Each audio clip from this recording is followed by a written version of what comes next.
Dan jika kau ragu,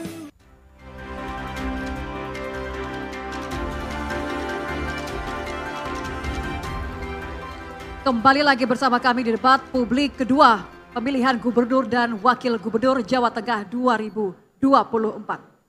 Di sesi kedua ini, saudara, calon gubernur dari masing-masing paslon akan melakukan pendalaman visi misi dengan menjawab pertanyaan pilihan yang sudah dirancang oleh tim panelis. Kami mohon para pendukung selama debat berlangsung, dimohon kerjasamanya dan tidak melakukan provokasi selama debat berlangsung.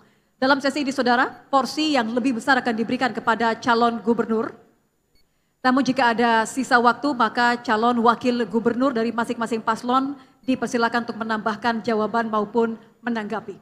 Begini aturan mainnya Bapak-Bapak sekalian, di hadapan kami telah tersedia amplop pertanyaan dan calon gubernur nanti yang mendapatkan giliran akan dipersilakan mengambil bola pada fishbowl A, saya ulangi, fishbowl A yang akan merujuk pada amplop pertanyaan nantinya. Moderator akan membacakan pertanyaan dan calon gubernur akan diberikan waktu selama 3 menit untuk menjawab pertanyaan. Selanjutnya, calon gubernur lain akan memberikan tanggapan atas jawaban lawan dengan durasi 2 menit, kemudian akan ditanggapi kembali oleh calon gubernur yang menjawab selama 2 menit. Kami tegaskan kembali, bila masih ada waktu, kami persilakan pada partner Anda, calon wakil gubernur, untuk menambahkan jawaban atau tambahannya. Ditanggapi? Dipahami ya Bapak-Bapak sekalian ya? Baik, kita akan langsung mulai sesi ini dengan calon gubernur nomor urut 1. Kami persilakan. Kami persilakan untuk Silakan, calon tengah, gubernur Bapak. nomor urut 1 untuk mengambil di fishbowl fishbowl A dan diperlihatkan nomornya ke publik.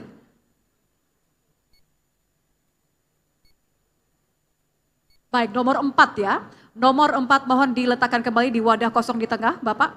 Terima kasih. Dipersilakan kembali ke podium.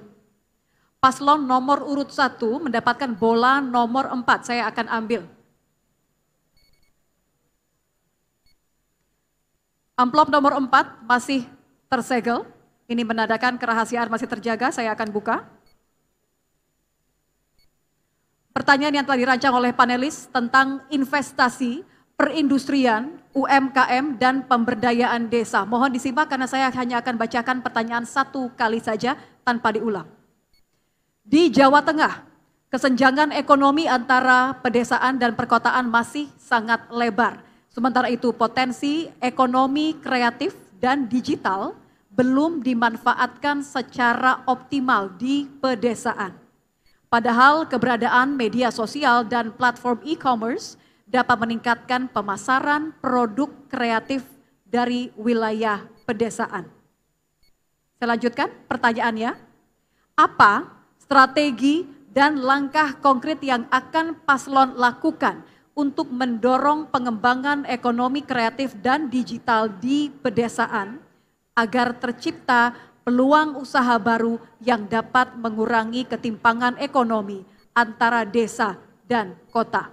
Dipahami subtema dan pertanyaannya? Paslon nomor urut 1. Baik, kalau begitu kami berikan waktu untuk calon gubernur nomor urut 1 untuk menjawab pertanyaan. Waktunya 3 menit dimulai dari Anda berbicara. Silakan. Kesenjangan ini diakibatkan oleh beberapa hal. Yang pertama adalah ketersediaan koneksi internet, khususnya di desa-desa. Catatan kami menunjukkan bahwa saat ini koneksi internet itu belum tergelar di seluruh desa. Jumlah desa di Jawa Tengah 7.810 dan masih banyak kekurangan. Kami punya komitmen untuk bisa menggelar koneksi internet ini di seluruh desa, minimal 1 titik 1 desa. Nah, berarti kita akan menyiapkan anggaran untuk memastikan seluruh desa ini bisa terkoneksi. Ada yang sudah terhubung dengan fiber optik misalnya, sehingga lebih murah, lebih mudah. Juga ada yang tercover oleh BTS, tetapi ada juga yang belum bisa menggunakan fiber optik maupun BTS. Dan ini karena teknologi saat ini sudah memungkinkan, sudah hadir, kita bisa menghadirkannya dengan menggunakan Satcom atau satelit komunikasi yang menurunkan koneksi internet. Dari sini kemudian awal dari segalanya. Yang kedua adalah bagaimana SDM masyarakat kita di desa, bahkan internet saja mungkin baru akan memahami.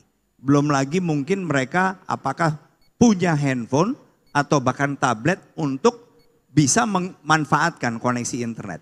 Jadi secara perlahan kita akan bangun koneksi internet, juga pelatihan-pelatihan, dan itu ada dalam program kami, agar masyarakat desa ini sedikit lebih tahu bahwa dengan menggunakan internet, mereka bisa memanfaatkan e-commerce.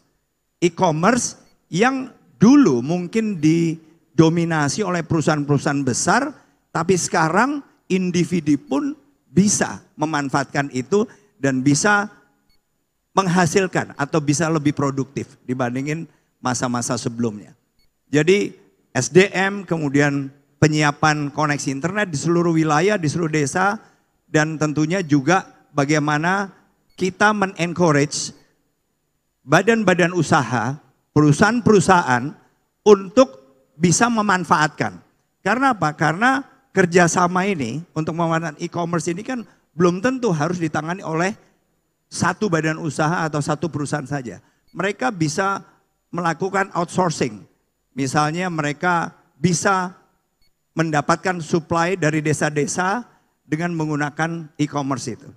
Jadi intinya kita akan memperpendek kesenjangan itu dengan cara membuat mereka lebih aware dan lebih melek terhadap ICT. Terima kasih. Baik.